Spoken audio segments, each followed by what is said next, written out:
Really dug was that when I was typing some stuff on my phone, it autocorrects Motley Crue with the umlauts. It knows. Isn't that the great? phone knows. Yeah. Do you know we get somebody paid? programming that thing as a rock fan? We get paid every time they put those umlauts in there. Yep. Is that the face you want? Is that the awe? Was that a joke? Was that it? That was a joke. That was a joke. So yesterday when I heard, or not yesterday when I heard about this, but when I was preparing for this interview, I originally thought this was the other way around. I thought you guys had made a country record. This makes a lot more sense. Right. To what's happened here. But if Motley were to make a country record, maybe I'll start with Vince. What do you think would be the first song you guys choose to cover? Well, first of all, I think that they would need to get another singer. You don't think you could do country? I've been a rock singer my whole life. You know, I love the people's voices and stuff. But Motley, I think, would have to have a girl singer. I can enjoy that. There you go. And they have to get a new bass player too. Just replace us with all girls. So Just with all girls. Oh, and we need a new name then. Right.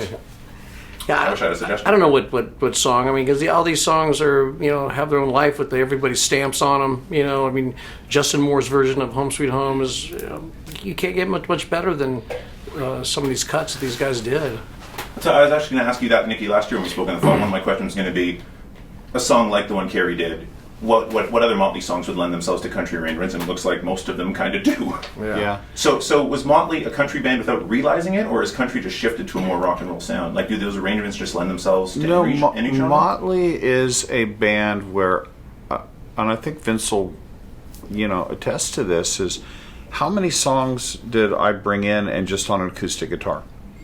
That was always. Like Shout at the Devil. Yeah. I think was like, just like this, or Live Wire. Most everything just comes off an acoustic guitar. That's the easiest guitar to carry around with you, and then, Vince is like, whoa, that's cool. Mick plugs in, grabs the riff, Tommy jumps behind the drums. We'd make some arrangement changes. Vince dives into it, and next thing it sounds like Motley Crue. But I guess the point is, any song that can be taken down to just like the simplest format can then be put into any genre.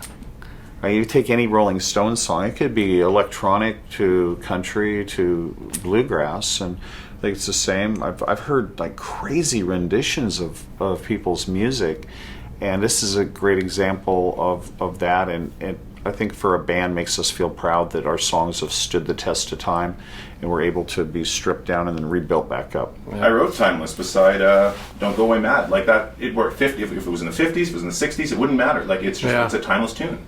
Yeah. Thank you. No question on that. Yeah, absolutely. Just a compliment. What surprised those you? bands? Yeah. Yeah. There's your interview. Sorry. I have a feeling I know the answer to this one after listening to the record. But which one surprised you the most, listening to the different arrangements? I think the Mavericks. For me, I think it's for everybody. It's like, listening to that song, what they did with it, it's made it so cool. I mean, who thought Motley's song would be calypso, Latin, country? They did an amazing job with that song, and like it's one of those songs you just can't get out of your head after you hear it. It's crazy. Yeah. Is that going to end up in the arrangement for this final tour? You guys going to be countrifying a couple of tunes? Probably not. I think there'll be some pissed off fans. I think that Cassidy Pope with Robin Zander, what they did with Animal and Me, that song's amazing. It's almost alternative. Well, even Without You with the two, the duet. Yeah. And I thought that was really clever and cool. But that song lent to that. Just never thought about it. Yeah. Leon Rimes took "Smoking in the Boys' Room" and just brought it bluesy. That's one of my favorite songs. Sounds like that song belongs in a strip club. Yeah. I'd be really surprised to not see some girl on a pole dancing to that. Yeah. I'm just going to picture that for a second or two. Just kidding. There's even a Canadian. The Simple Plan wrote one of the songs on the record, which I thought was really cool. And you kind of switched it around a little bit? Is that what happened originally? If I Die Tomorrow. Yeah. Started writing with those guys. It was like a little leftover piece they had and kind of dug into that. Which was a surprise because it was an idea that was floating around, and we cut that song, and it was never really a big hit for us. We liked it. It's a great song, though. So it was cool for someone to dive into that and attack that, and they did a great job with it, too. Yeah, maybe we'll just go through some of the songs, because Aaron Lewis does Afraid. Obviously, Staind was probably heavily influenced by Motley back in the day, and now he's taken his career in a whole different direction. Well, that song is the most country of all the songs, and it's the most uncountry guy singing it. Oh, there was a Spanish version of that? Is that true? You guys made a Spanish version of that record?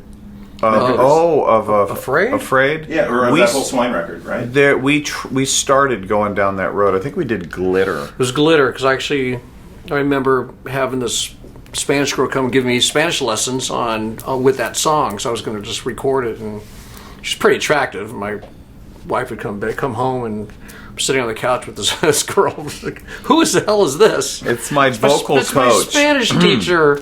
My Spanish teacher. That sounds like such an excuse. That's awesome. She's like, yeah, right. Wild Side. You've said that this is some of your best writing. Thank you, and You said it, not me. Oh, I have? Yeah. Okay, I agree. I'll agree. No, I think the Wild Side. I think that song lyrically was a real step towards what I always wanted to be for this band as a lyricist, which was stepping into the territory where Springsteen and Dylan live, where it's like true storytelling. I think nailed it 100%, like on Dr. Feelgood. Wild Side was taking the Lord's Prayer and kind of deconstructing it and rebuilding it through the lifestyle that we were living at the time, and almost being newsworthy. A lot of the lyrics, it was talking about what was going on at the time. So, for Gretchen to dig into that thing, it's not a gentle song, and she bit down on it, man. It's amazing. Balls out on that song. Yeah. Just like... Yeah, like I was saying downstairs, I didn't know she could sing like that. She almost sounds like Yeah, you a little almost, bit at yeah. times, which is crazy. Yeah. I wanted to ask you this last time on the phone. We never got a chance. It was a 4-minute interview, no time. Yeah. But I'm so curious because on Howard Stern, you were talking about how on Behind the Music, you talked about your death experience, and you regretted saying what you said on Behind the Music. Yeah. Can you explain anything about that? It's a weird thing. We've been through so much stuff in our lives as friends and brothers and family members, and I kind of always kept that to myself. It was a crazy time, and then I just kind of talked about it by accident, and it just kind of took off, and then I found out it's happened to so many people. That near-death experience where you kind of see things.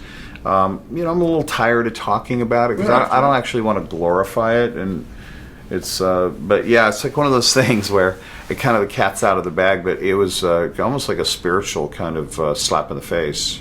Fair enough. We don't need to talk about it then. Yeah, no, it's okay. I'm just curious. You don't talk to many people that have died before. Yeah. I do want some stories though, because you're coming up to Canada, and one of the last shows on this tour is in Edmonton, which I thought you were banned for life from the 80s. They banned us but let us back in. It was a lesson like 6 months later. Yeah. Yeah. What kind of ban is that? I wonder if that's going to happen to Sterling with the Clippers. 6-month ban. 6 months.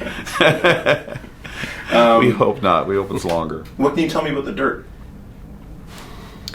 I mean, it's, we went over the script. The script is great. Did a table read with a bunch of actors to make sure that the script was where it needs to be, and we take it to the next step. It was just casting and getting all that stuff done. But it's on its way. The train's moving, man. Train's moving, and there's a lot of moving pieces to something like that, and it's our first experience. And that there's finance, and as Vince said, casting and.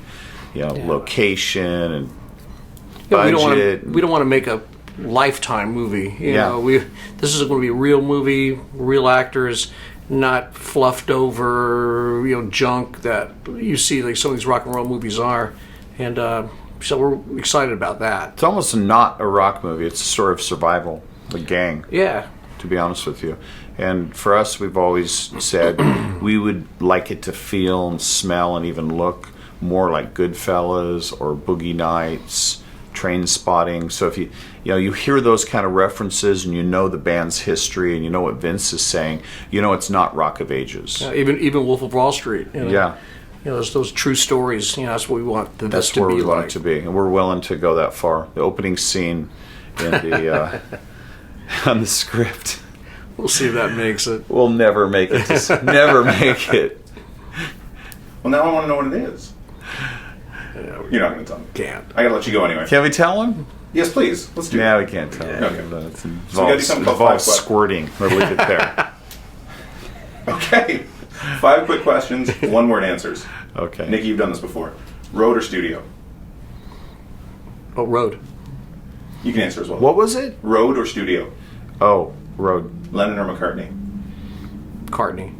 Lennon. When you hear a song, what usually hits you first? Lyrics, melody, or rhythm? Melody. Lyrics. If someone's never heard Motley Crue before, what song do they start with? Kickstart. Kickstart. In one word, Motley Crue. Gone. What was it? Gone. Gone. Dead. In more ways than one. Thanks, guys. Appreciate it. All right. Cool. Last time you said dirty. We're dirty and dead. Dirty and dead.